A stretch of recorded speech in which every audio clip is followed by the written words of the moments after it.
President Donald Trump plans to sign an executive order Thursday targeting a rarely enforced IRS rule that says religious organizations and other nonprofits that endorse political candidates risk losing their tax-exempt status. The order also promises regulatory relief for groups with religious objections to the preventive services requirements in the Affordable Care Act, according to a White House official. Those requirements include covering birth control, and the move could apply to religious groups like the Little Sisters of the Poor, who have moral objections to paying for contraception. Trump will sign the order as he marks the National Day of Prayer at the White House Thursday. He was hosting members of his Evangelical Advisory Board at a dinner Wednesday night and plans to meet Roman Catholic leaders in the Oval Office before signing the order. The White House did not release the full text of the order, and it was not clear just how those pledges would be carried out. The plans fall short of what religious conservatives expected of the president, who won overwhelming support from evangelicals by promising to protect Christianity and religious freedom. Ralph Reed, a longtime evangelical leader and founder of the Faith and Freedom Coalition, said he was briefed by White House officials about the text of the executive order. Reed called the provisions an excellent first step in the Trump administration's plans for protecting religious freedom. Reed said he was thrilled by the language on the IRS restrictions on partisan political activity. This administratively removes the threat of harassment, Reed said in a phone interview. That is a really big deal. He said the language in the order related to the preventive care mandate will ensure that as long as Donald Trump is president, that something like the Little Sisters of the Poor case will never happen again. Still, Mark Silk, a professor at Trinity College in Connecticut who writes extensively on religious freedom, called the planned actions as described by the White House as very weak tea, especially compared to the draft Religious Freedom Executive Order that leaked earlier this year, which had sweeping provisions on conscience protections for faith-based ministries and schools, and federal workers across an array of agencies. It's gestural as far as I can tell, Silk said. It seems like a whimper. Trump has long pledged to protect religious freedom.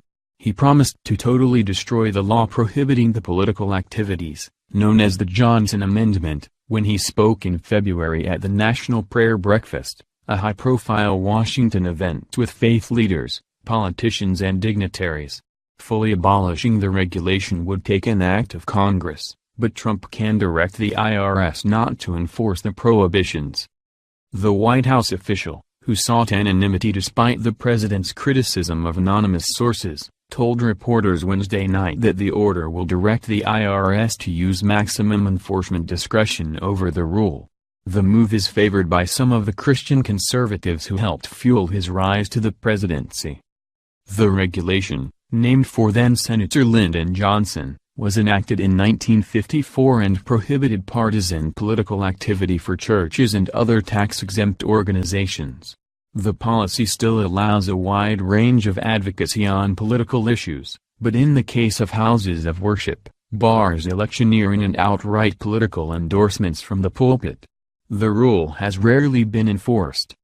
The IRS does not make public its investigations in such cases, but only one church is known to have lost its tax-exempt status as a result of the prohibition. The church at Pierce Creek in Conklin, New York, was penalized for taking out newspaper ads telling Christians they could not vote for Bill Clinton in the 1992 presidential election. Even so, some religious leaders have argued the rule has a chilling effect on free speech, and have advocated for years for repeal. While Trump's action on the Johnson Amendment aims to please religious conservatives, some oppose any action that would weaken the policy. In a February survey of evangelical leaders conducted by the National Association of Evangelicals, which represents churches from about 40 denominations, 89% said pastors should not endorse political candidates from the pulpit. Nearly 100 clergy and faith leaders from across a range of denominations sent a letter last month to congressional leaders urging them to uphold the regulation. They said the IRS rule protects houses of worship and religious groups from political pressure.